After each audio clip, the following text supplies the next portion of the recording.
Start welding this weekend with only these two tools. Hey, this is Doug with Artfully Rogue. Now, I'm going to show you how to start welding this weekend with only two tools. I want to make something clear first. I'm a guy who welds. I don't consider myself a welder. All right, for me, a welder is someone who actually goes to class. They go to school. They learn about metallurgy. They learn about pipe welding. They learn the chemistry and the biology and the anatomy of welding. That's not me. I'm a guy who taught myself how to weld, all right? I am a person who started a business based on that knowledge that I learned. And I know you could do the exact same thing. If you want to be a certified welder, definitely go to school. If you want to be a person who welds, fixes things around the house, maybe starts a small business doing welding projects around town, then this channel is the one for you. Now, I know 73% of you are not subscribers.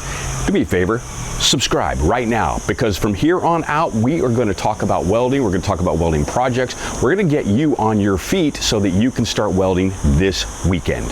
Okay, let's jump right in. Tool number one, a welder. That should be obvious. You definitely need a welder, and I'm not going to talk about all the details of like multiple welding processes or the types of wires you might need, you know, for each process, or the type of filler rod, blah, blah, blah.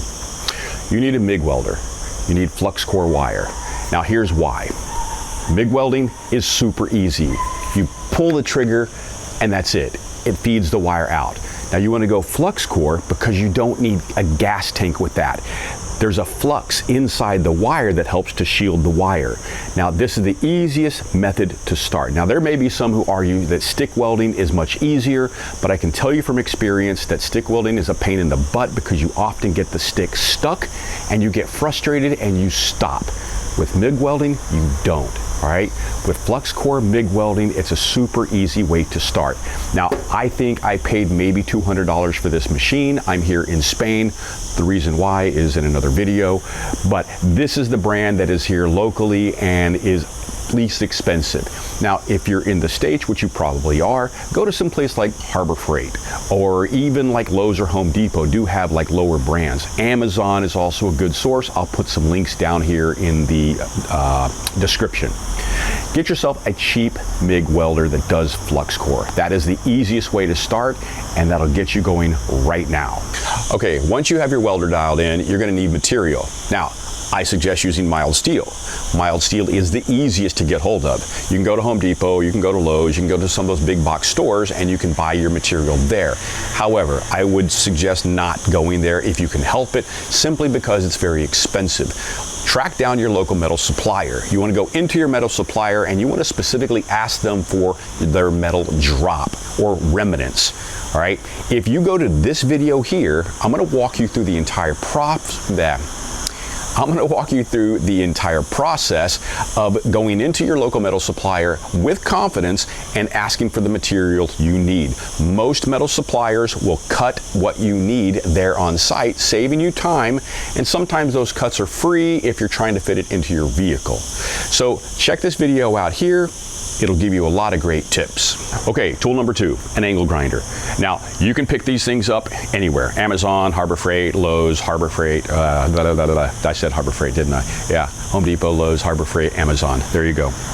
Now, this is a DeWalt. You don't have to buy name brand. You can get an off-brand. I have a lot of Ryobi and Rigid in my shop back in Arizona. But here's the secret with an angle grinder, the accessories. You want a cutoff wheel, all right? A cutoff wheel will help you cut the steel that you purchase and help you cut it to size. You also want to get a flap wheel. Now, the flap wheel will help you clean up the edges before you actually weld, which is key when you are welding. So far we have the welder, we have the material, we have the angle grinder, we have a cutoff wheel, and we have a flap wheel. Now, it's just learning some technique. Okay, wait, I almost forgot, safety. It's one of the things that kind of slips my mind sometimes, safety. You'll need a welding helmet. Welding helmets, the ones I find that are really cool are the auto darkening, so you don't have to flip your hood down, you don't have to do any fancy things. Soon as you strike the weld and the light gets bright, the shield on the welding helmet goes dark and you can see your welds. So get yourself a welding helmet. I think they're like 50 or 60 bucks, you know, from the low-end stores. So you can get like, you know, high-end helmets, but they all shield your eyes. So, you know, on a budget right now, get the cheap ones, all right? They work. And don't forget welding gloves. Welding gloves are important because the material is going to get hot. Plus, you want to protect yourself from that fire. You want to hold your material. You want to use your welding gun here. I rarely use a right-handed welding glove. I don't know, maybe it's a bad habit. I'm sure it's a bad habit. But I always use my left. I never really use my right. So make sure you get welding gloves, protect your hands, and if anybody needs right-handed welding gloves, I have a whole box of unused ones. Okay, let's talk about metal prep. So now these two pieces are both known as hot rolled steel. This is square tubing and this is angle. Now with square tubing, it typically has a oil to protect it from the rust, whereas the angle has a mill scale that helps protect it from rust. Now, if you were to put these two pieces of steel together, you want to wipe away that oil and you want to clean off the mill scale before you weld it. Now, one of the nice things about using flux core wire is that's not completely necessary. I have welded with the oil on there and with the mill scale on there, and it does fine. That's one of the nice things about using a mill scale. It's more forgivable. Proper technique though, clean the oil, clean the mill scale. Now to make this a better weld, you want to take your angle grinder with the flap wheel and you want to put a bevel on the end of this angle. Let's do that quickly.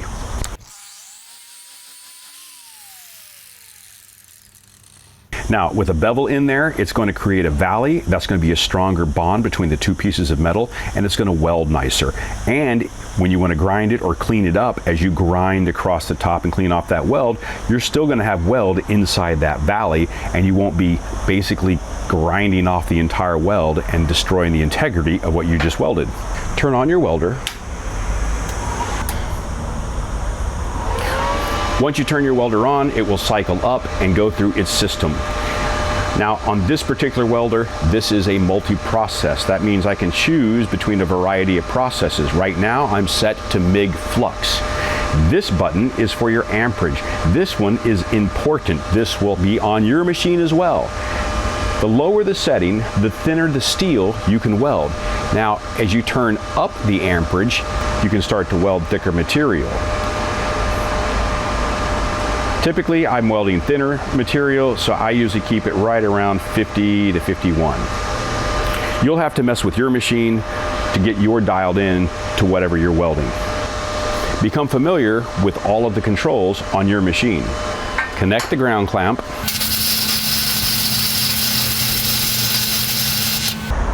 And as you can imagine, right after you weld, this metal is extremely hot. Now, you can take your grinder with a flap wheel, or you can take a wire brush and you can clean up that weld.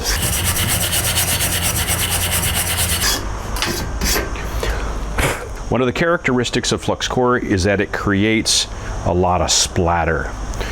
That's easily taken off, typically by using your flap wheel, or you can take a thin piece of metal and oftentimes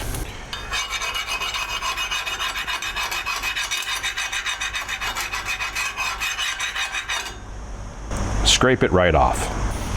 Now you're going to have to practice on your machine. Every machine has its own kind of personality, but these are the basics. So I know I mentioned you only need 2 tools to start welding this weekend, but there's a caveat to that. You should get some smaller tools as well. Definitely need a tape measure. You need to measure the material, right? You also need to mark the material. Now this is a soapstone and this is a scribe. Soapstone is great for metal. It's not great on oils, but a scribe will actually score a line in the steel, giving you something very clear to see. So you need marking tools. You're also going to need some type of snipper, something that will cut the wire to clean the end before you start welding. Wire brush. As I mentioned, you can usually clean off a lot of the splatter with a wire brush. This one's super cheap, super easy, and it's a steel wire brush. Ear protection. When you use your grinders, you definitely want to use ear protection. Keep those ears safe. Goes the same with your eyes. Make sure you have eye protection as well when you're grinding. And let's not forget about safety. Whenever you're handling metal, make sure you wear gloves. A lot of times those cut edges are like razor blades. You don't want to cut your hands. That's no fun. Make sure you get a tetanus shot if you're going to be working with metal a lot, and wear the proper clothing. Make sure you wear closed-toed shoes. Make sure you wear natural fibers like denim or cotton. Wearing anything synthetic, when flame or spark comes in contact with synthetic materials, it melts, and it's not fun if it's against your body. Okay, so there you go. You can get started welding in a weekend with these two basic tools, your grinder and your welder, and a few other side tools that will help you make the job a lot easier. Now, I know that you can do this. Don't let other people tell you that it's difficult. It just takes practice. Again, be a person that welds. You don't have to be a welder that knows all the details and the metallurgies and the chemistries and the biologies and anatomies of metal before you start welding. Just start.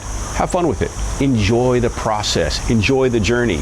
I did. I started a business with it, and it's doing real well for me right now. And if you're looking for a new project to put your new skills to a test, check out this video right here. It's a DIY small welding table that is perfect. You can build it in a day. I walk you through step by step. This will be the next level up in your game. Thanks for taking the time to watch this video. I hope you got something out of this, and I hope you gained confidence in knowing that you can start welding this weekend. Now, if you liked what you saw, subscribe. I greatly appreciate it. It helps the algorithms and it helps this channel grow. If you want to get notified about future videos that I will be publishing, then hit the notification button. And if you have any questions or comments, I make sure to answer all of them, so comment below. We'll see you in the next video. It gets very hot, and I've got a dog barking, so we're gonna have to hang on just a second. Hit that notification button so you are